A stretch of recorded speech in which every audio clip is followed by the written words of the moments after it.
മറ്റൊരു ക്ലാസ്സിലേക്ക് എല്ലാവർക്കും ഒരിക്കൽ കൂടി സ്വാഗതം. റേഷ്യോ ആണ് നമ്മൾ ഡിസ്കസ് ചെയ്തുകൊണ്ടിരുന്നത്. ഇന്ന് ഈ വീഡിയോയിലൂടെ നമ്മൾ ഡിസ്കസ് ചെയ്യാൻ പോകുന്ന ടൈപ്പ് 4 ആണ്. ടൈപ്പ് 3 വരെയുള്ള വീഡിയോസ് എല്ലാവരും കണ്ടു എന്ന് വിശ്വസിക്കുന്നു. കാണാത്തവർക്ക് വേണ്ടി ലിങ്ക് ഞാൻ കമൻറ്റ് ബോക്സിൽ പിൻ ചെയ്തേക്കാം. എന്ന് നമുക്ക് വീഡിയോയിലോട്ട് പോയാലോ? ടൈപ്പ് 4 ക്വസ്റ്റ്യൻസിൻ്റെ പാറ്റേൺ ഒന്ന് നോക്കിക്കേ. If A/2 is to B/3 is to C/4 then find A is to B is to C.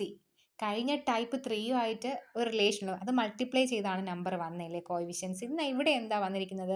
Division ആയിട്ടാണ് വന്നിരിക്കുന്നത്. അപ്പം ആൻസർ അതിനേക്കാളും എളുപ്പമാണ്. എങ്ങനെയാണ് ചെയ്യുന്നത് നോക്കാം. അവിടെ നമ്മൾ ചെയ്ത് നിങ്ങൾക്ക് ഓർമ്മയുണ്ടല്ലോ അല്ലേ? ഓരോ മെത്തേഡ് പഠിക്കുമ്പോഴും ആ മറ്റേ മെത്തേഡ് മറന്നു പോകരുത്. സോ ഇതെങ്ങനെ നമുക്ക് ചെയ്യാം? A/2 B/2 C/4 എന്നൊക്കെ വന്ന റേഷ്യോ കണ്ടുപിടിക്കാൻ വളരെ സിമ്പിളാണ്. ഡിനോമിനേറ്ററിലുള്ള വാല്യൂസ് തന്നെയായിരിക്കും A/B/Cൻ്റെ റേഷ്യോ. എളുപ്പമല്ലേ? അപ്പം എങ്ങനെയാ? അപ്പം ഇവിടുത്തെ A/B/Cൻ്റെ റേഷ്യോ എന്തായിരിക്കും? 2:3:4 ആയിരിക്കും. നമ്മൾ ഡിനോമിനേറ്റർ കാണുന്ന നമ്പറിനെ അങ്ങ് എഴുതുന്നതാണ് A/B/C എന്ന് പറയുന്നത്.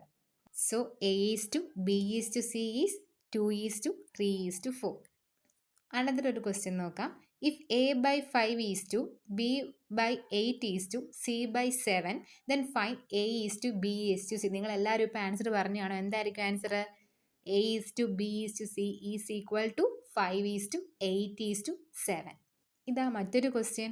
If A/3 is to B/4 is to C/5 then find A is to B is to C. എന്താണ് ആൻസർ? 3:4:5 ആണ് A/B/C. വളരെ എളുപ്പമായിട്ടുള്ളൊരു മെത്തേഡാണ്. ഇത് നിങ്ങൾക്കുള്ള ക്വസ്റ്റ്യൻ ആണ്.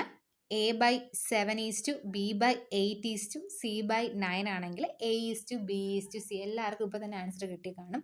സോ നിങ്ങൾ ആൻസർ കമൻറ്റ് ചെയ്യുക. ഇന്നത്തെ ഈ ഒരു വീഡിയോ വളരെ ചെറിയൊരു വീഡിയോ ആണ്. നിങ്ങൾക്ക് ഈ മെത്തേഡ് മനസ്സിലായെങ്കിൽ, ഈ വീഡിയോ ഇഷ്ടപ്പെട്ടെങ്കിൽ നമ്മുടെ ചാനൽ സബ്സ്ക്രൈബ് ചെയ്യുക, ലൈക്ക് ചെയ്യുക, ഷെയർ ചെയ്യുക.